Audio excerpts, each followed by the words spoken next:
श्री स्वामी समर्थ सर्वांना. आज आपण या व्हिडिओमध्ये दर पौर्णिमेला सत्यनारायण का करावं याविषयी माहिती जाणून घेणार आहे. जन्म देण्याचे किंवा जन्माला घालण्याचे काम ब्रह्मदेव करत असतात व जन्म ते मृत्यूपर्यंत पालनपोषण करण्याचे काम जबाबदारी भगवान विष्णूंवर आहे आणि मृत्यूनंतर भगवान शंकर यांची जबाबदारी असते. म्हणून मेल्यानंतर मृतात्म्यांना मुक्ती देण्याचं कार्य भगवान शंकरांच्या स्थानी असते.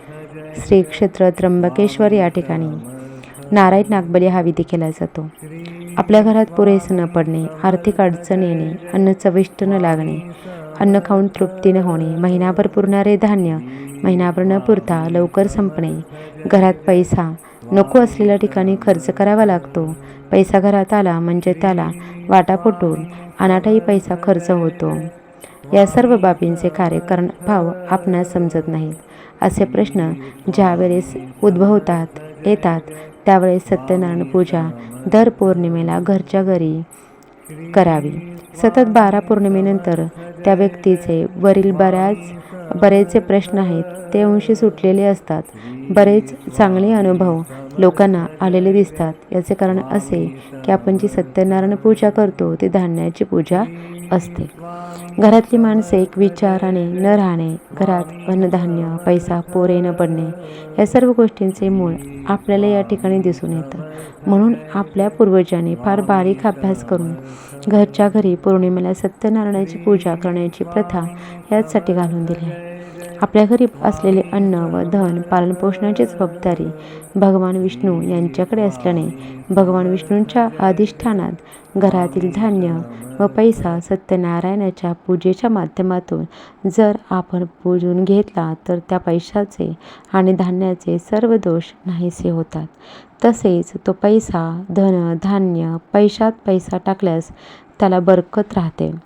त्या ठिकाणी पवित्रता येऊन घरातील लोकांनी ते पवित्र अन्न खाल्ल्याने त्यांच्याही मनामध्ये पवित्र विचार येऊन घरात सुख, शांती, आनंदी, प्रसन्न वातावरण राहण्यास सुरुवात होते. सत्यनारायण पूजा ही दर पौर्णिमेला प्रदोष काळी म्हणजे सूर्यास्ता आधी आणि नंतर 24 मिनिटे करावयाची असते. ऐश्वर, धन, संपत्ती यांचे मालक भगवान विष्णू व माता लक्ष्मी देवी यांच्या कृपाप्रसादासाठी घरच्या घरी पूजा करावी. पूजेसाठी एक पाट, एक चौरंग, चौरंगाभोवती आंब्याचे 4 डहाळे, चौरंगावर अर्धा मीटर पांढरे कापड, ताम्हाणात तांदूळ घेऊन त्यात बाळकृष्ण ठेवावा. 3 सुपाऱ्या विड्याच्या पानावर ठेवाव्यात.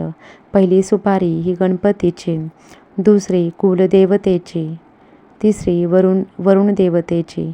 वरील पद्धतीने मांडणी करून सर्वांची पंचोपचार पूजा करावी.